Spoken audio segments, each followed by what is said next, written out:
Guest Felipe Reis Aceti joins the show today to discuss the excitement in Brazil surrounding the Packers season opener against the Eagles and to share his perspective on the Packers offseason. I've been wanting this shit forever. I've been in the field with whatever they throw at me. Brush it off, pick myself up, moving on to the better. Hey. Ain't no errors, baby, it's a new era. I wake up early feeling rich like I'm cash. Welcome back, everybody, to Sounds Gouda. As always, I'm one of your hosts, Jordan Olson. I've got Rob Ralph and our first ever guest with us today, Felipe Reis Aceti. So we're excited to have him. Thank you to our new and returning listeners. We're always excited to talk Packers ball with you. But yeah, we've got some great stuff coming up in this week's episode.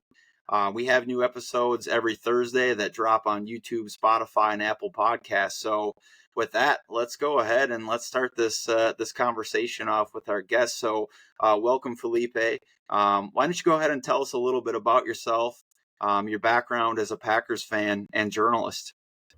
So first of all, thank you, Jordan and Rob, for having me. I'm really excited to be here. And okay, let's go from the beginning. The first football game that I ever watched was Super Bowl 47.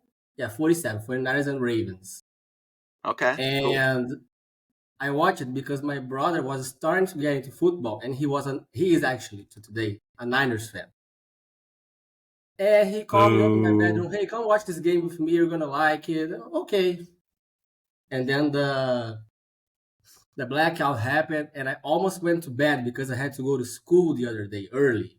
But I decided to stay up and try to catch the rest of the game. And man, the decision I made on that day changed the rest of my life. And I'm so thankful that I did it.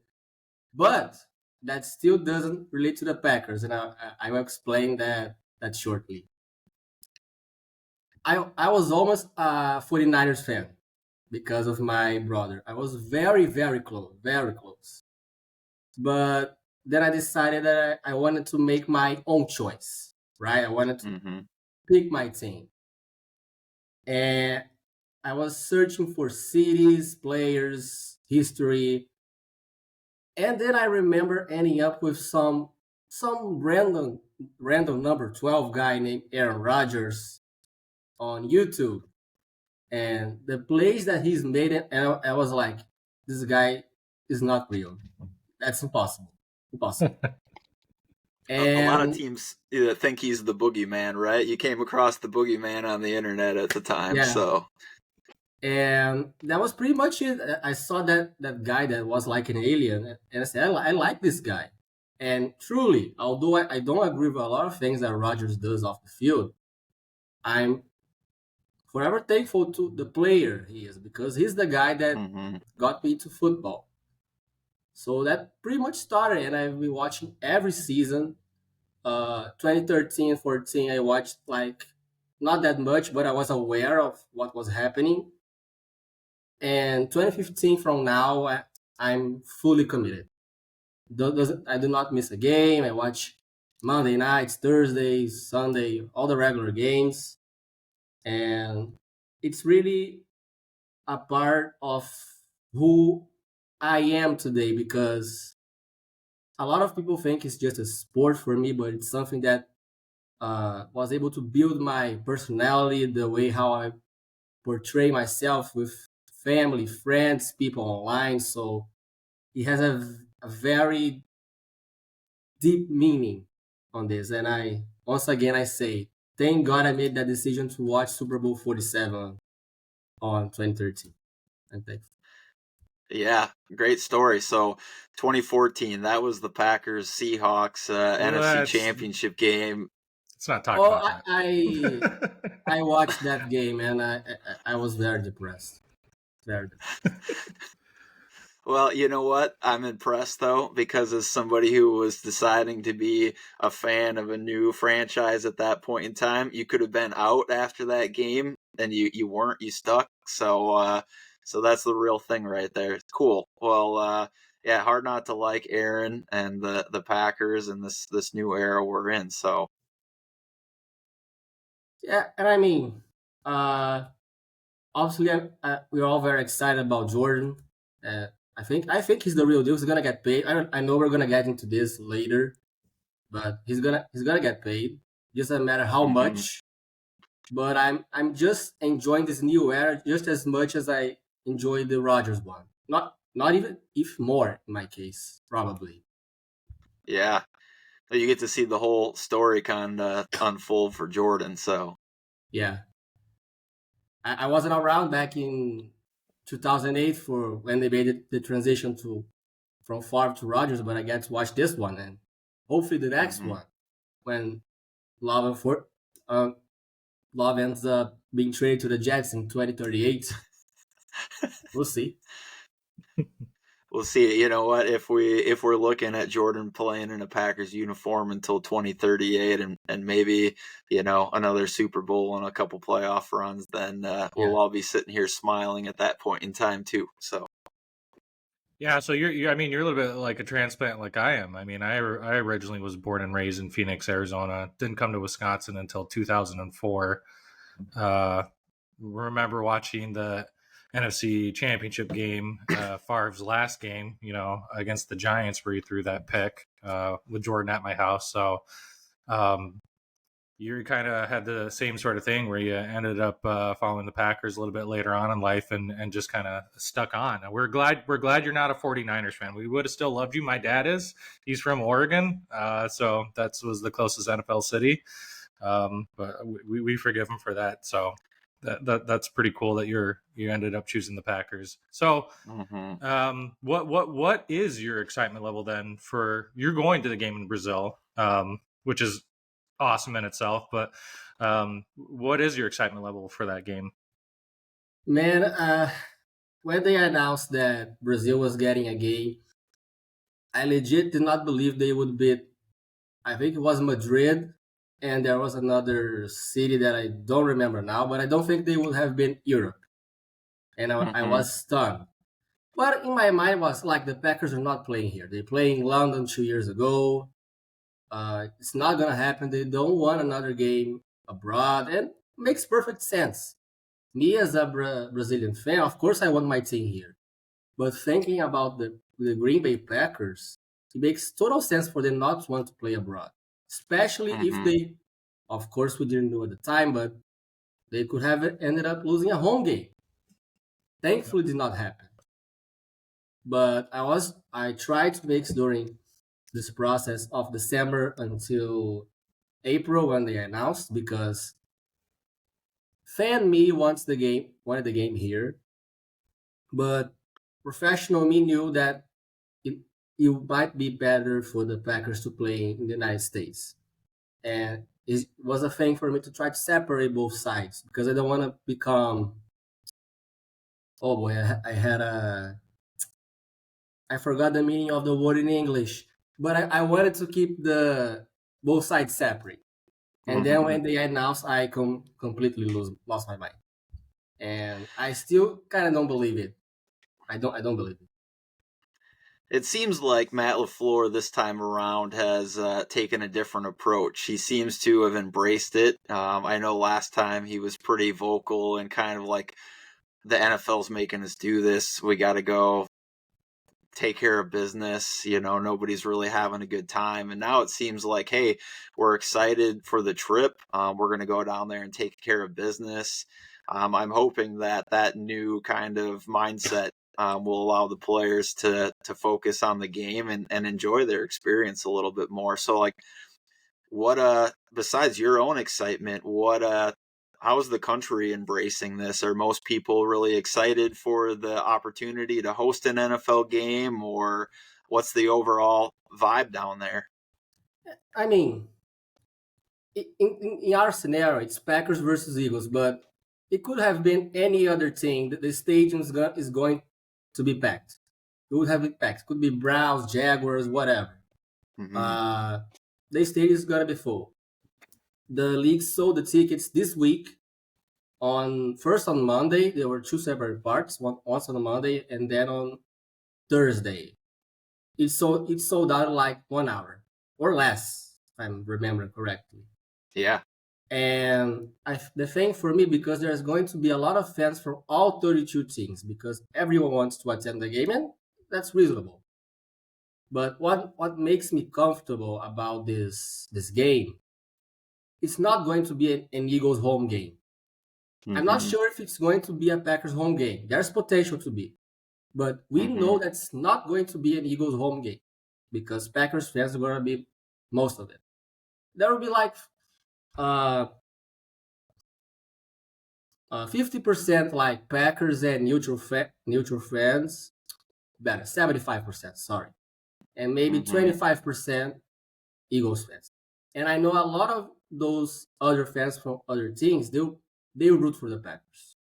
I have some friends that are going Ravens fans, Saints fans. They're all rooting for the Packers. They don't like Nick Sirianni, and I think it's gonna be an amazing experience because the Packers will play 9 games in Lambeau, 7 true Mhm. road games, and one neutral site that's most likely have the potential to be a home game. So, speaking of competitive advantage, the Packers have had a huge boost because they can play up to 10 games with the crowd in their favor. Yeah. And it's going to be an experience of a lifetime because I grew up believing that I would have to go to Lambeau Field to watch a Packers game. And it turns out that I didn't have to. Like it came to me. I live like going from car. I live 6 hours away from São Paulo, but I'm going on a plane, so it's like a 1 hour flight. And Hmm. just like that, I'll be there. It will be incredible. I can't wait for it. That's amazing. Now, I've heard this, and you talked about the balance in shifting towards maybe being a Packers home game. Why do you think there are so many Packers fans in Brazil? I hear there's a ton of Packers fans in Brazil.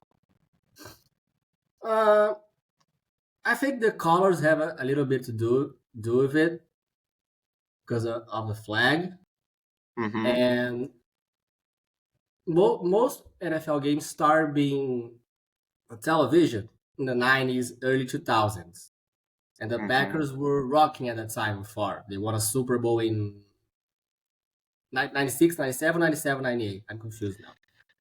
They went Uh, in both those years. They were the '96 season. They won the Super Bowl in yeah, '97, and then they went the '97 season to the Super Bowl in '98, lost to the Broncos. Yep. yeah. And games started being broadcasted on TV around that time, and entering the 2000s and 2010s, uh, in an even higher level. On our broadcast today, we have all primetime games, and on Sunday we have 2 games on ESPN 1 and 2 games on ESPN 2 from the early window and the late window, and then the prime time. This is on Sunday, but on Monday and Thursday we have the prime time game or doubleheader when it happens. So people just got really used to see the Packers because once the Brazil's channel started streaming the games, the Packers were always good and people want to root for the best team, and that's possible. That's why we have a big Chiefs fandom building in Brazil right now. And it's okay, it's part of it. But when they started, when it became popular here, the Packers were always competing at a high level. Favre, Rodgers, good teams, good coaching. So I think he just mixed it out very well. And once again, with the colors, and people just embraced it. I know Packers fans from all Brazil, from South, Northeast, Southwest. Uh,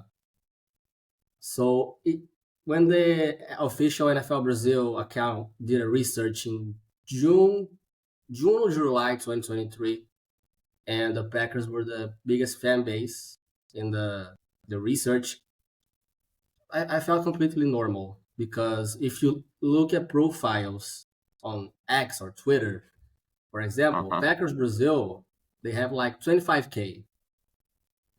That's insane. The other page that I work for, Cheese Ads Brazil, has 10K or something like that.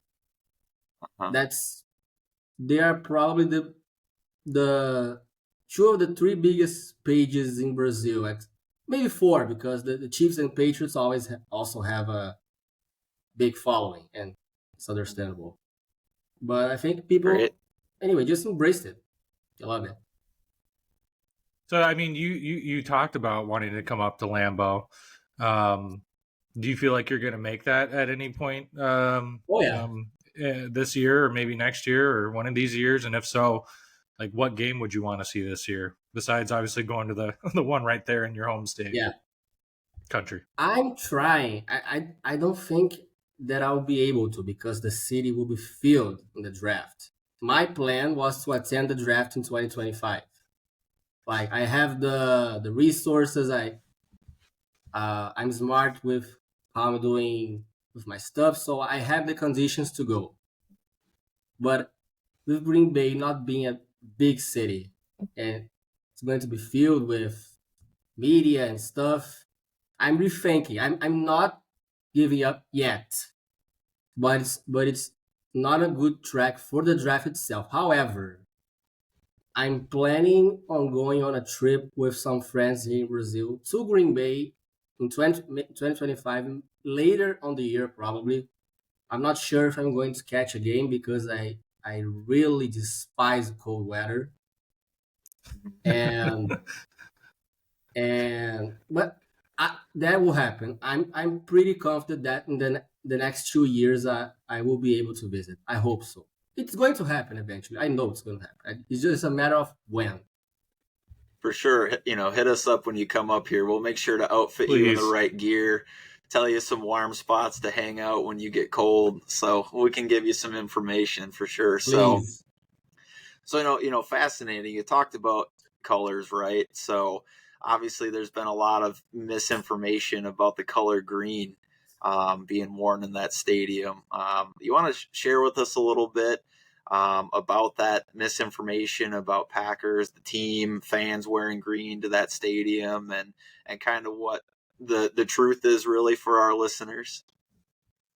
So there's a local rivalry, soccer rivalry in São Paulo between two soccer clubs. I'm going to say soccer. Palmeiras, who is the green team, and Corinthians. Corinthians from Corinthians Arena, who is hosting the game, but Palmeiras is their rival. And there's not an official ban of the color green in the stadium. It's more like an unofficial ban. But if you were wearing it just blew my mind because when this started, it was restricted to the stadium. When this started, even it was fake, but it was at least restricted to the stadium. But then it switched to the entire city of São Paulo, and that's not the case. That's not even the case in the stadium. You can wear green. The pitch in the stadium is green. Corinthians tried to change the color of the pitch, but FIFA did not allow. Oh my gosh! And you are not going to be in trouble if you wear green in São Paulo. It's not. Tom Rossi went to São Paulo recently. He wore green all over the place, and he was okay because you were not going to be in trouble. The thing I say is, if you're from a small town and you're going to a big city, you're going to take precautions like any person would. So you're going to be smart. You're not going to go on the street with your phone high on your hand. You're going to stay watching your surroundings. You're going to be smart and you're going to be okay. In my case, I'm going to be with some friends there. Are you guys familiar with Wendell Ferreira? No. Yes. Yeah, he's on X, right? Yeah. I'm going to share a Airbnb with him and some friends. And we're all going to be there in a group. So we're going to be smart. We're not going to go to walk 3 a.m. in the morning. It's just a matter of being precautious. If you be precautious, you're going to be fine. I live in Rio. Rio is a much more violent city than São Paulo. São Paulo is going to work well. They're going to have extra security for the game. It's not like they're not used to hosting games. They host the World Cup in 2014. They host the Mhm. Olympics in 2016. They're going to host the World Cup in 2027, the Women's World Cup. Mhm. So it's not like it's their first walk in the park. They know what they're doing. And São Paulo is the thing with São Paulo is there always something open. You can go to restaurants, bars. There's always be something open. And what just I feel like I'm getting ahead of topic here. You can wear green, nothing's going to happen to you. Nothing, absolutely nothing. That's when I saw the Josh Jacobs video. I wasn't mad at Jacobs because someone told him that probably, and he Mhm. doesn't know Brazil's culture, and that's okay. Not everyone is familiar with the country's culture. So the thing I was talking with Wendell and someone in a group chat of our friends, like, guys, we can't judge them because they don't know. So what we have to do is teach them about what is true, what isn't, or they even joke in a group chat. Or do you guys know everything about Nigeria? So it's just a matter of like understanding what's going on. People that live in the country will tell, like we did. I know Wendell did a post on X as well, and I was never mad at Jacob. Someone told him and he was misinformed.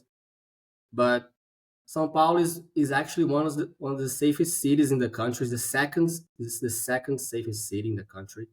Everything works there well. I was there last week, and there's going to be a lot of places for people to tailgate and party, and everything's going to be fine. And you can always wear green. You're not gonna be a target. You're not gonna be. There's no thing with gangs. That's not true at all.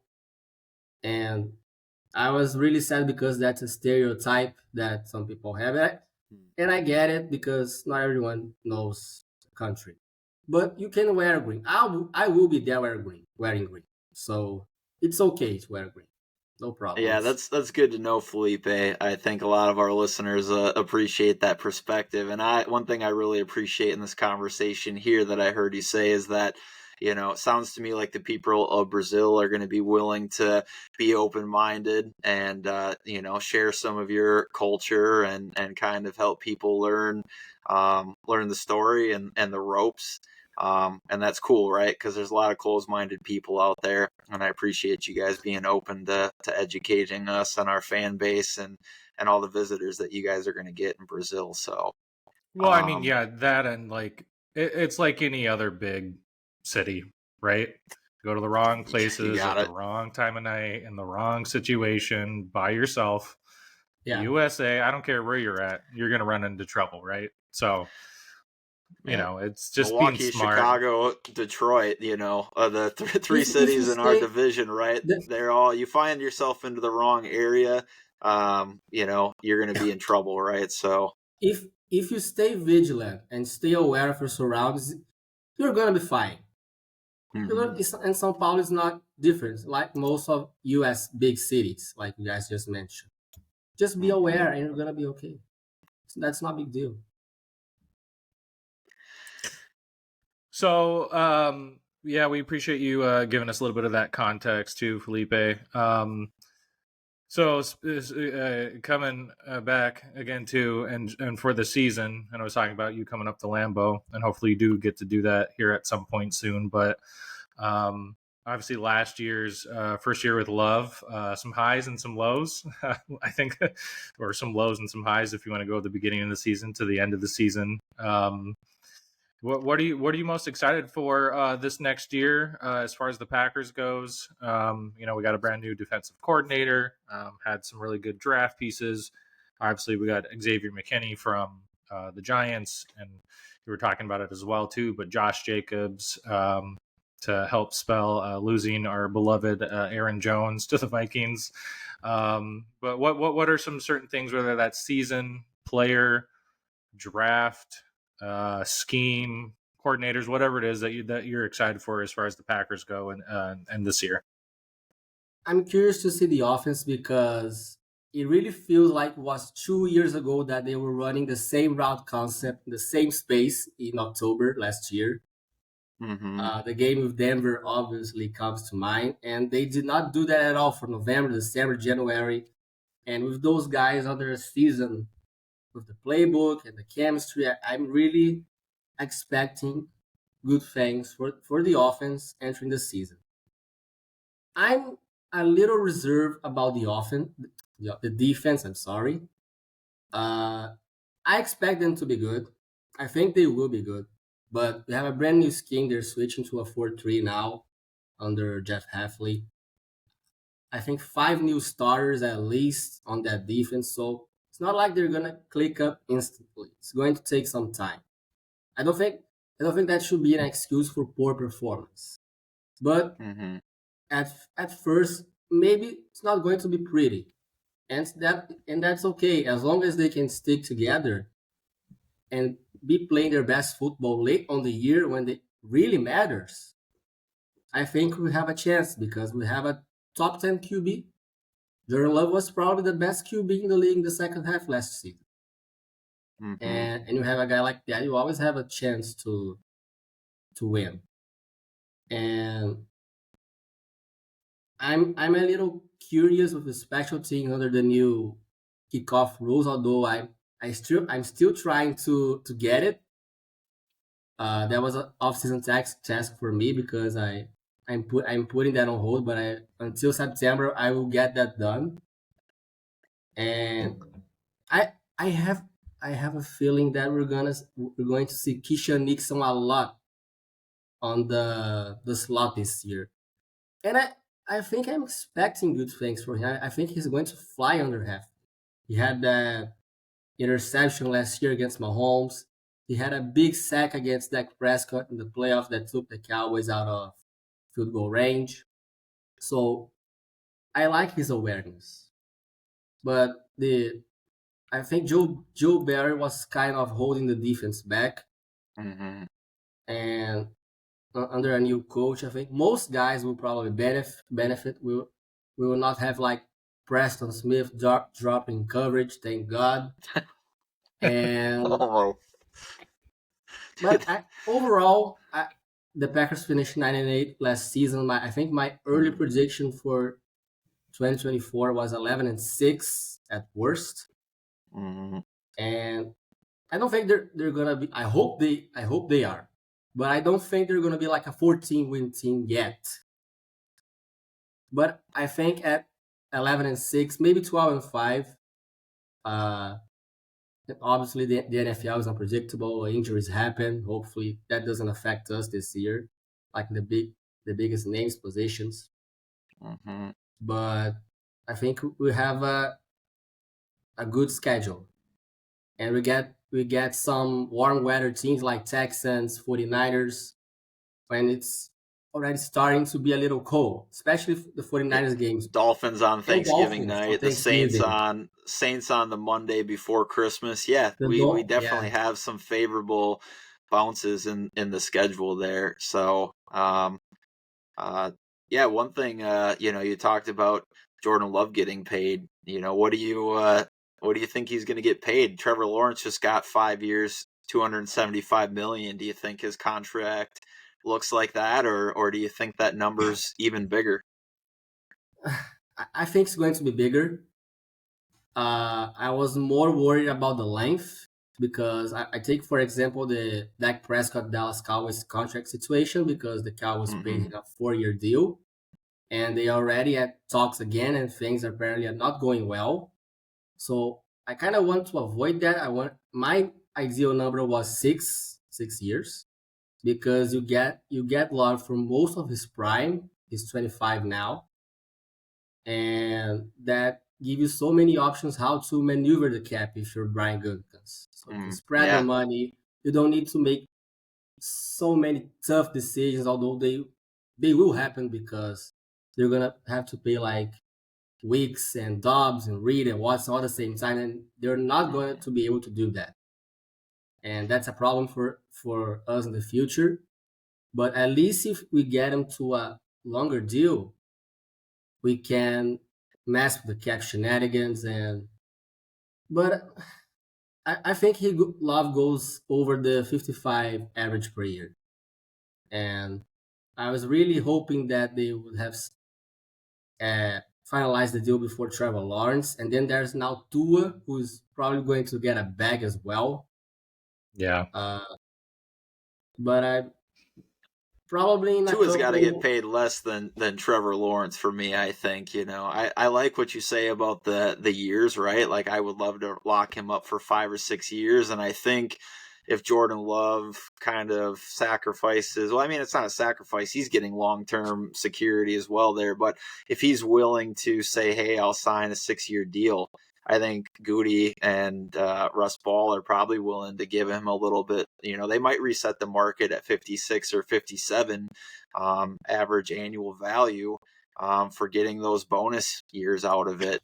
Jordan Love and his agent are probably going to want to see that contract come up in 4 years, as you mentioned, because that's a new opportunity for them to reset the market again. So Yeah, and I mean, in a couple of years, Love's contract probably is going to be a bargain because that's mhm. just how the market is.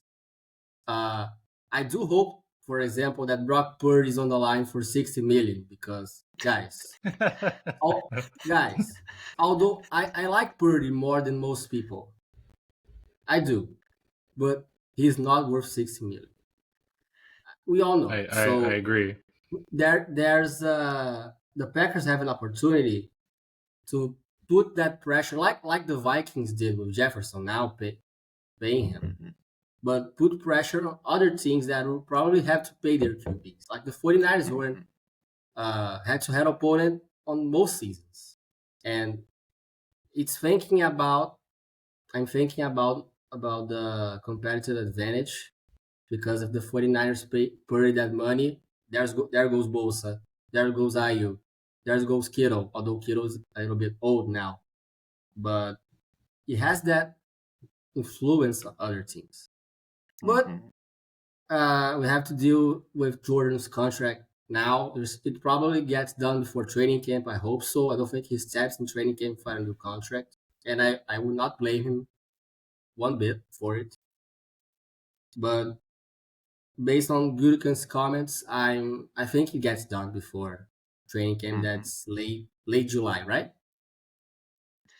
Yeah, it'll start Yeah. in mid to late July. So we're in about a 40-day and 40-night period of kind of silence from a football practice and play perspective right now. So, but yeah, so we're probably about running out of time on the time we have for today's conversation. This has been great. We'd love to have you back again in the future. Maybe when we get to training camp, we can touch base again. But Felipe, can you tell everybody where they can find your work? Both at Cheesehead TV or how they can connect with you. Yeah. So to start, I'll absolutely be back here. I would love to. We can set that up in the future. Let's do it. And people can find me on X or Twitter or how they like to call it by Aceti Felipe, Aceti_Felipe. And I'm writing on Cheesehead TV right now, zone coverage, Packers talk in Brazil. I'm writing for Cheesehead Brazil. Although Cheesehead Brazil, I'm more like doing streams because I'm not having the time to write for them right now. But I'm trying to be all over the place, and I'll be doing content in São Paulo for Cheesehead TV and probably Cheesehead Brazil as well. So people who are going to be tuning in to know info about the game September 6th will probably see me a lot. But now we just gotta survive these next 40 days because there will be absolutely nothing. But then the fun starts again. Training camp, season, and the games. I'm excited. This will be my second season writing. I started writing June 2023, and I'm starting to finally see the how do I say this in English? Oh my god, I know in Portuguese, but I don't know in English. I'm trying to see what I've been building is working. Like I'm getting Mm-hmm. the not that it's the most important thing in the world, but at least people are aware of what I'm doing, and I'm getting those results and engagement. And I'm just feel really fortunate because I changed. I decided that I want to work with football. I didn't know what back then in 2020, but it just fit out perfectly. I was 2 years of like I don't know what I want to do, but then I met Wendell's work, and when I saw what he was doing, I was like, that's it. So I feel really fortunate in the position that I am now, and I'm very excited for 2024 personally, and the Packers as well, for everyone. I think it's going to be great for everyone.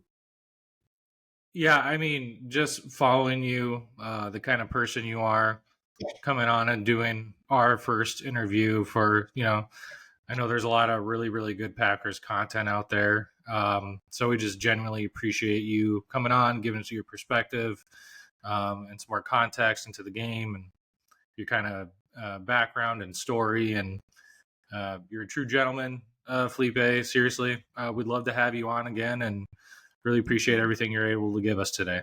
So. I appreciate you guys for having me.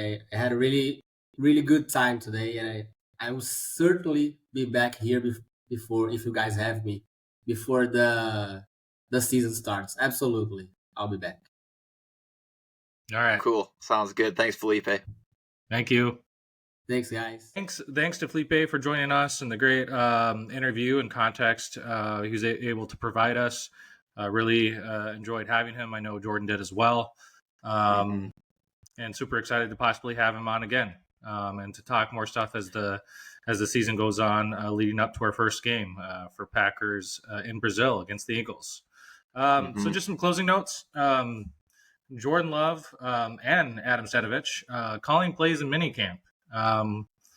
Pretty excited about this. I think they're going to open up the floor a little bit more. Obviously, Jordan Love has been in the system for quite a while under Matt LaFleur, but it seems like they're really starting to trust him quite a bit and are seeing what he's got here, at least in these OTAs and mini camps and some of these 2-minute drills. So excited to see where this leads, and just know that Jordan Love is really starting to come into his own and is starting to become a really good master of this offense, if he wasn't already. Jake Bates joins the Detroit Lions, stays in Detroit. Probably not too much of a shot with the Packers, realistically. Plus, 75% on the season is not worth it for the move on from Anders Carlson and Greg Joseph, who we got too as well. So didn't work out for us. I know some Packers fans were kind of hoping to see that, especially with some of his kicks on X or on the interwebs. Made some really cool and really good, really long field goals, and obviously the dude has quite the leg. So more great Packers content is going to continue to come out from us every Thursday. So if you are on YouTube, make sure to hit that like and subscribe button. We are on Spotify and Apple. We do have new episodes coming out every Thursday. So make sure to tell a Packer friend or two if you know anybody that would like to listen.